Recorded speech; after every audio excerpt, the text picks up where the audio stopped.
जिसको हम बोलते हैं equivalent fraction. Equivalent fraction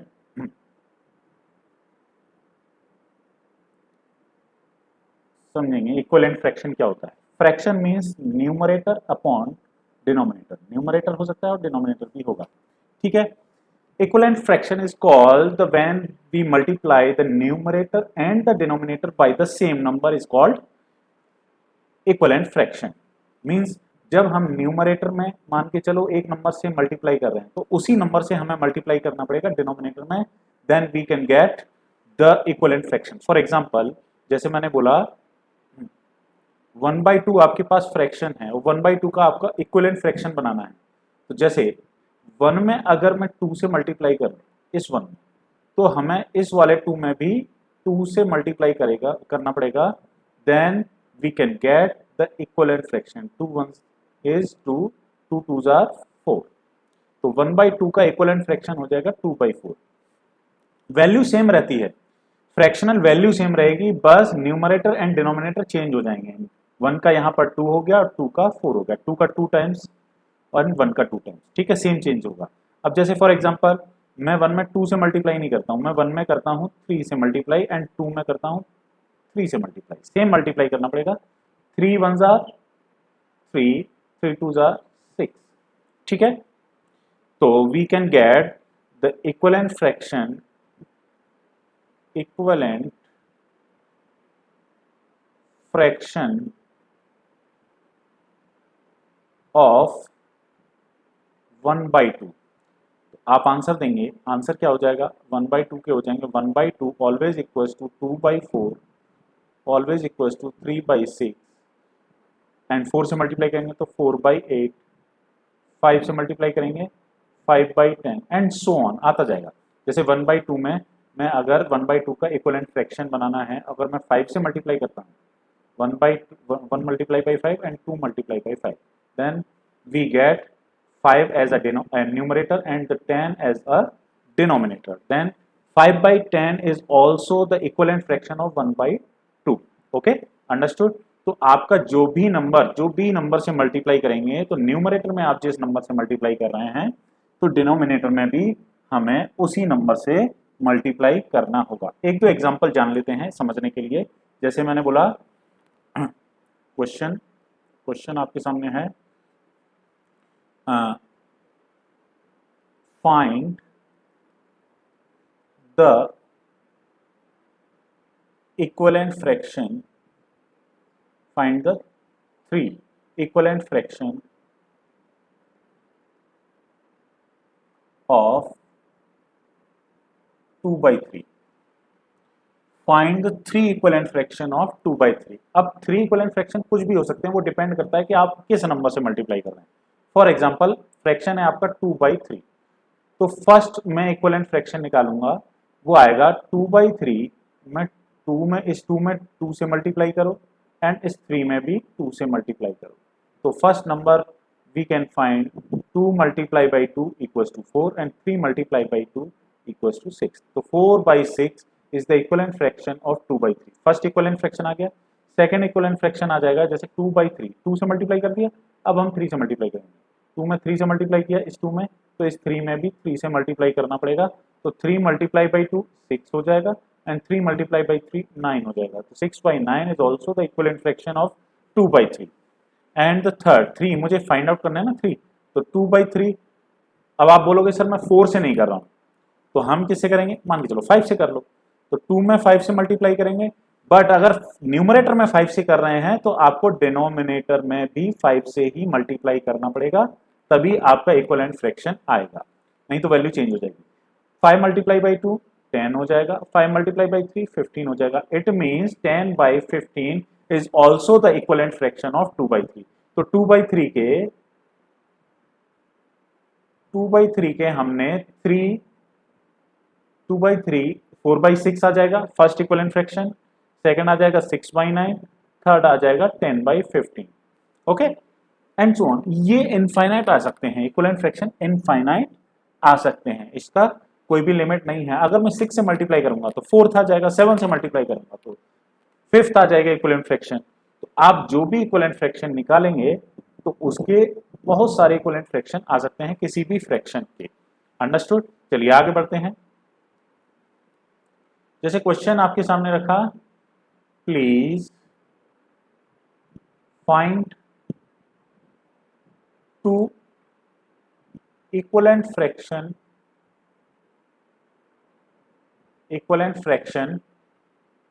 of 3/5। चलिए 3/5 का फर्स्ट इक्विवेलेंट फ्रैक्शन निकालते हैं। तो आप सोचो जरा हम किससे मल्टीप्लाई करें। आप बोलोगे सर पहले 3 से कर लेते हैं। चलो 3 से कर लिए, तो इस 3 में पहले 3 से मल्टीप्लाई किया और इस 5 में भी हमने मल्टीप्लाई कर लिया 3 से। Then we can get the answer 3 multiplied by 3 9 and 5 multiplied by 3 15. Okay, then 9/15 is equivalent fraction of 3/5। तो हमने 1 equivalent fraction ले लिया। सेकेंड हम देखेंगे, सेकेंड हम कैसे लेंगे, तो 3/5 है। अब आप बोलोगे सर इसमें हमें 4 से मल्टीप्लाई करना है फॉर एग्जांपल, तो 4 से मल्टीप्लाई आप न्यूमरेटर में भी करोगे और 4 से मल्टीप्लाई आप डिनोमिनेटर में भी करोगे। Then you can get 4 multiplied by 3 12 and 5 multiplied by 4 आपका आ जाएगा 20। Am I right? It means 12/20 is also the equivalent fraction of 3/5। Understood? तो 3/5 को हम ऐसे भी लिख सकते हैं, इक्वलेंट फ्रैक्शन का मतलब इक्वल लगाएंगे, 9/15 हो जाएगा, 9/15 12/20। ठीक है, इक्वलेंट फ्रैक्शन ये समझ में आ गया। चलिए अब आगे बढ़ते हैं। कभी कभी क्वेश्चन ऐसे आ जाता है, question find the equivalent fraction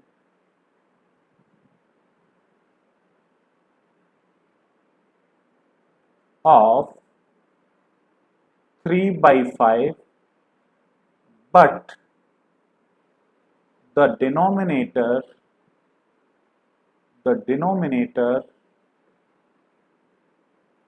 should be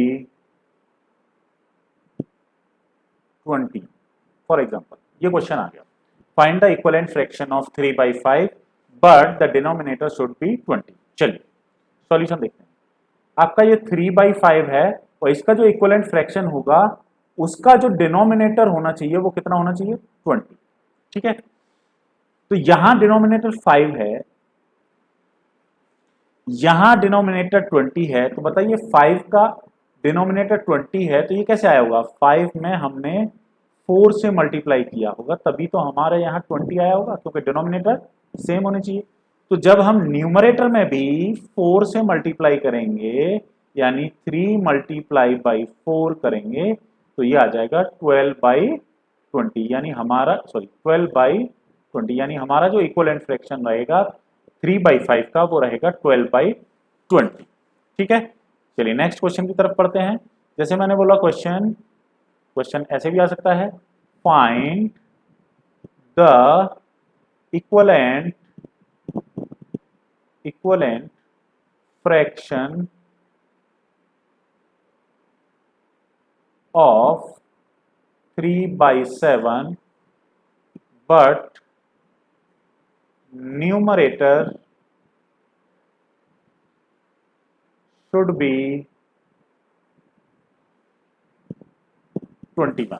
ठीक है, तो ऐसा आ जाए तो अब आपका जो आंसर आएगा देखेंगे जरा यहां ध्यान से, बहुत सिंपल होते हैं। आपका जो फ्रैक्शन है वो 3/7 है, वो कितना है 3/7, लेकिन आपका जो इक्वलेंट फ्रैक्शन आएगा उसका जो न्यूमरेटर होना चाहिए वो 21 होना चाहिए, है ना, 21। अब मुझे बताओ कि 3 ये है, 3 के टेबल में 21 कहां से आता है, तो 3 1s are 3, 3 1s is 3, 3 2s are 6, 3 3s are 9, 3 4s are 12, 3 5s are 15, 3 6s are 18, 3 7s are 21। Okay, तो हमारा 3 7s are, यानी मैंने 3 में 7 से मल्टीप्लाई किया होगा तब मेरा ये 21 आएगा। तो 7 में भी यानी न्यूमरेटर में जब मैंने 7 से मल्टीप्लाई किया है तो डिनोमिनेटर में भी मुझे मल्टीप्लाई करना पड़ेगा 7 का, तो 7 मल्टीप्लाई बाई 7 कितना हो जाएगा 49। तो मेरा इक्वलेंट फ्रैक्शन क्या आ जाएगा 21/49, यानी 21/49 is the equivalent fraction of 3/7। Am I right? चलिए आगे बढ़ते हैं। Equivalent fraction of 7/9 but the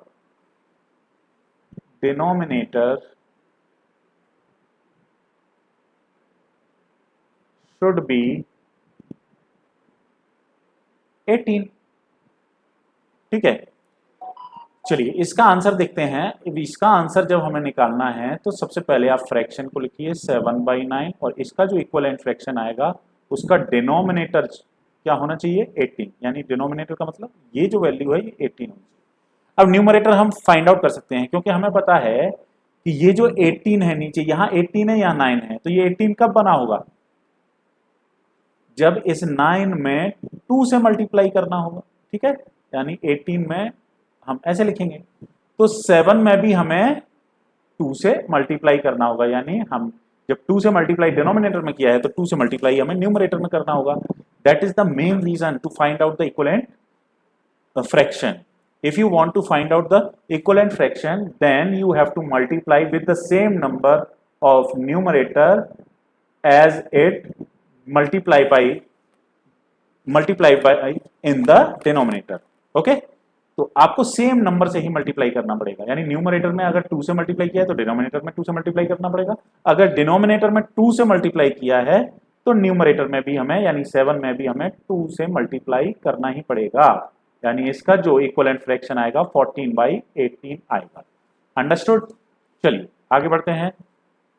जैसे मैंने आपसे बोला इस fill in the blanks, fill in the blanks, fill in the blanks. मैंने कुछ क्वेश्चन देता हूं, जैसे मैंने बोला 2/5, आपका इसमें कोई ना कोई नंबर आना चाहिए है ना, और यहां पर है 10। फिल इन द ब्लैंक्स, तो आपको फिल करना है, तो आप फिल कैसे करोगे? आपको देखना पड़ेगा ये 5 से यहां पर 10 बना है, दोनों इक्वल हैं, इक्वल का साइन लगाया, यानी ये वाला फ्रैक्शन और ये वाला फ्रैक्शन इक्वल होने चाहिए वैल्यू में, इसका मतलब ये इक्वलेंट फ्रैक्शन की बात कर रहा है। तो इक्वलेंट फ्रैक्शन में यहाँ 5 से 10 हो गया, यानी मैंने 2 से मल्टीप्लाई किया होगा, यानी ये 5 लिखा डिनोमिनेटर वाला, इसको 10 बनाने के लिए 2 से मल्टीप्लाई किया होगा तब ये 10 आया। अब ये 2 लिखेंगे, अब जब यहां पर 2 से मल्टीप्लाई किया है डिनोमिनेटर में तो न्यूमरेटर में भी 2 से मल्टीप्लाई करना पड़ेगा, यानी जो इसका जो फिल इन द ब्लैंक्स आएगा वो आएगा 2 मल्टीप्लाई बाई 2 यानी 4, यानी 4/10 ये आएगा। क्लियर है? जैसे सेकंड वाला क्वेश्चन करते हैं 3/7 और मैंने यहां पर लिख दिया इस ये जो है वो 9 है, तो इस फिल इन द ब्लैंक्स में क्या आएगा? आपको तुरंत समझ जाना है 3 से 9 बन गया, यानी इस 3 में हमें 3 से मल्टीप्लाई करना पड़ेगा, 3 3 9 तभी ये 9 आएगा। तो 7 में भी मुझे 3 से मल्टीप्लाई करना पड़ेगा, तो 7 में भी मैं 3 से मल्टीप्लाई करूंगा तो ये आ जाएगा 9/21, यानी 9/21 is the correct answer. Clear है यहां तक? जैसे थर्ड क्वेश्चन कर लेते हैं 5/7 और इसको मैं करता हूं नीचे लिख देता हूं 14, ऊपर क्या आएगा? तो देखो नीचे 2 से मल्टीप्लाई किया गया, 7 से 14 हो गया, 7 1 से 7, 7 2 14, यानी 2 से मल्टीप्लाई किया गया है। तो आप क्या करोगे, जब डिनोमिनेटर में 2 से मल्टीप्लाई किया गया है तो न्यूमरेटर में भी 2 से मल्टीप्लाई करेंगे तभी ये 10 आएगा, तो इसकी वैल्यू कितनी आ जाएगी 10। क्लियर है यहां तक? कोई डाउट है? तो इक्वलेंट फ्रैक्शन कहीं से भी आ सकते हैं, बस इक्वलेंट फ्रैक्शन में न्यूमरेटर चेंज हो सकता है, डिनोमिनेटर चेंज हो सकता है, but the value of that fraction should not be change. ये चेंज नहीं होनी चाहिए, फ्रैक्शन की जो वैल्यू है वो चेंज नहीं होनी चाहिए, समझ जाना है। ठीक है, तो चलिए ये इक्वलेंट फ्रैक्शन आपको समझ में आ चुका होगा, उम्मीद है आप सब समझ चुके होंगे। चलिए मैं कुछ क्वेश्चन दे देता हूं होमवर्क के लिए इक्वलेंट फ्रैक्शन में। Equivalent fraction.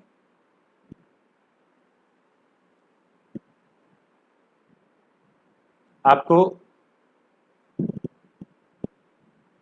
Find any three, आपको किसी भी फ्रैक्शन के 3 इक्विवेलेंट फ्रैक्शन निकालना है। जैसे 1/2 इसके 3 आने चाहिए,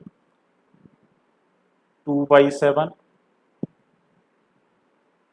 3/5, 4/9। ठीक है, ये 4 क्वेश्चन है, आपको होमवर्क में देता हूं तो ये आप करते रहना है। नेक्स्ट होमवर्क में मैं आपको दे देता हूं इस टाइप का, जैसे 1/2 इक्वल्स टू, यहाँ 8 देता हूं और यहाँ आपको फिल इन द ब्लैंक्स करना है। तो यहाँ लिख देता हूं fill in the blanks, fill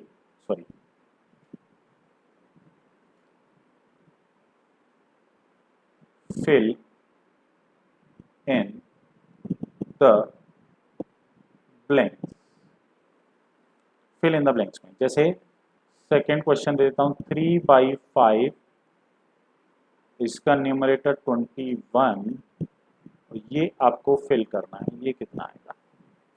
3 है, 7/9, तो ये 7 से ये 14 है, देन ये कितना आएगा।